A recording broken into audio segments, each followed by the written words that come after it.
Absolutisht. Më gjeni, shkoni dhe pyetin ato vende, t'ju thonë që e kanë bllokuar apo jo. Dhe merrni përgjigje. Ju gazetari jeni. Shkoni pyetin. Patjetër.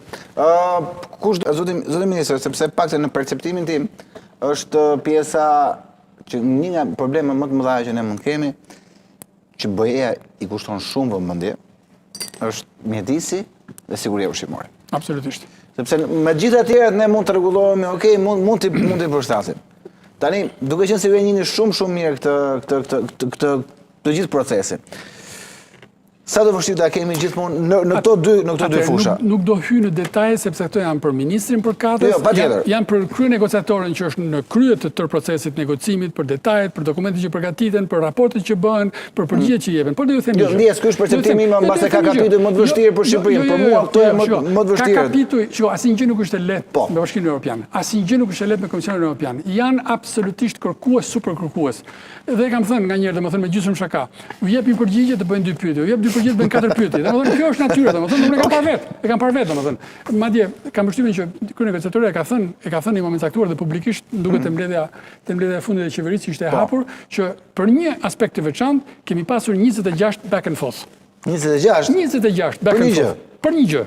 Pra, domethënë procesi është tmerrsisht kërkues dhe dinamik.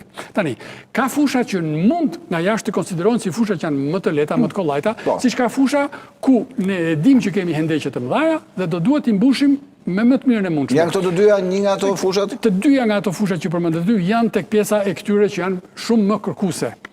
Tani, ka 2 mënyra për ta bërë. E para domethënë është të shtrëngojmë rripin dhe të bëjmë çfarë duhet në kotën e dur dhe ne kemi të kalendarizuara gjërat, po siç e dim domethënë nganjëherë mund duhet çik më shumë kohë, duhet të riverifikojmë dhe e dyta, që është një mekanizëm që është përdorur nga çdo vend që ka hyrë në BE.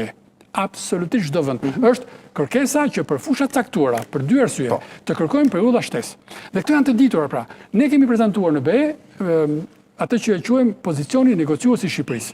Pozicioni negociues i Shqipërisë është krahasuar me pozicionin e vendeve anëtare dhe mbi atë kanë qenë ato që janë të publikuara publikisht që janë qendrimi i përbashkët i BE-s. Dhe aty janë të përmendura të tëra, mjafton të lexohen dhe janë të përmendura çka ka kërkuar Shqipëria. Shqipëria ka kërkuar për këtë. Fakti që kemi kërkuar nuk do thotë që ne janë dhënë. Është pjesë e negocimit. Për çdo kapitull ne do negocojmë edhe këto kërkesa.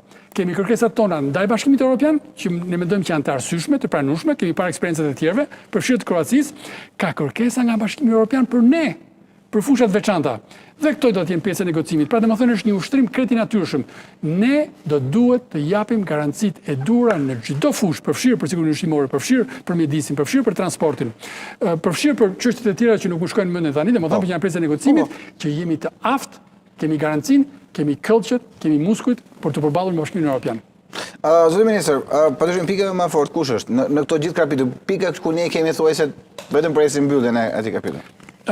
Ku po eci më mirë?